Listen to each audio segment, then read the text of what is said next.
Hey guys, welcome back to Class with Cass. If you haven't yet, check out my most recent videos about my honors and awards in creative writing and my extracurriculars in journalism and leadership.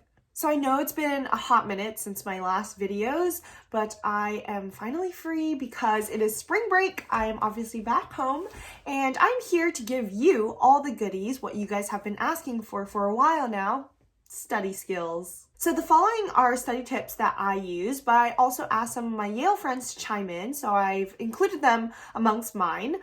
Stay tuned to the very end because I've included some tips on how to study for the SAT specifically. 1.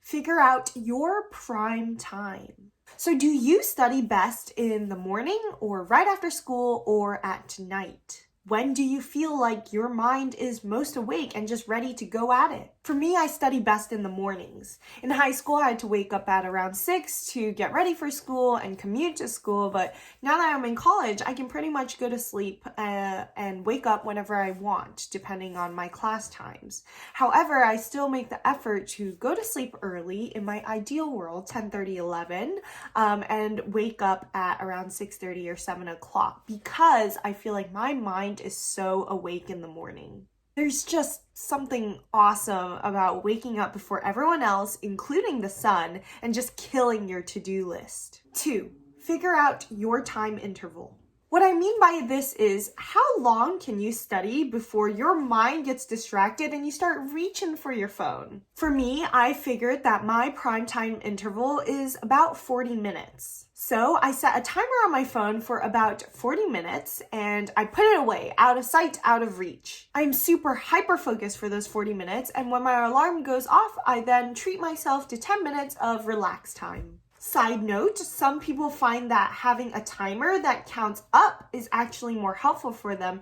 because for them in their heads, it's like, how fast can I accomplish X, Y, and Z? So I would say find what works for you, find your prime interval, and just go at it. Number 3, don't multitask. This one's pretty obvious. Your brain gets tired switching from activity to activity, so to maximize brain effort, just stick with one thing at one time. 4, find your place. Where do you study best? For me, it depends on what type of studying I'm doing. If I'm doing readings, I like to do it in my room back in college because I have a big monitor there, and so I can do my notes on my laptop while putting my readings on the big screen. If I'm studying for a test that is multiple choice, I'll usually hit up the library because I need total silence to be completely and totally immersed in it. And if I'm writing a paper, I like to hit up cafes where there's just enough background noise and buzz to make me feel productive. 5. Space and repetition. There's definitely a formula to studying. The more times you repeat a certain concept over an extended period of time, the more likely you're going to ace this test.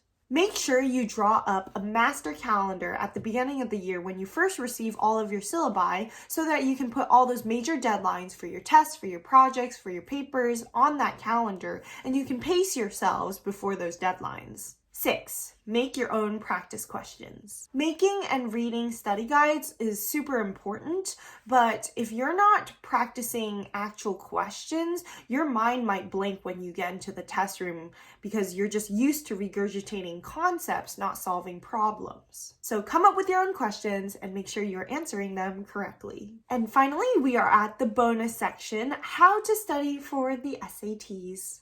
So here are some of the study books I would recommend for the SATs.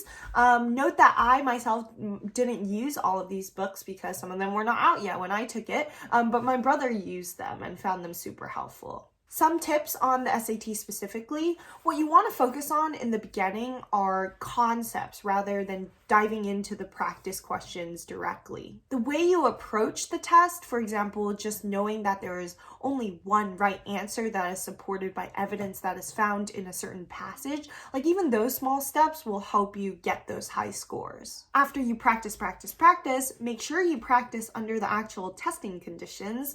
That means, taking the right amount of break time in between sections, giving yourself, the snacks that you're going to eat on test day. All of those small steps will help you get those scores. And finally, practice doesn't make perfect, it makes permanent. So make sure you are reviewing your answers, whether you got them right or wrong. read explanations for these questions, read different people's explanations for these questions, and try to figure out, your own sense of logic for this test.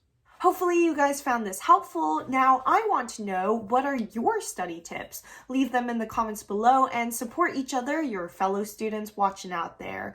That's it for me today. Let me know what you guys want to see next, and best of luck studying.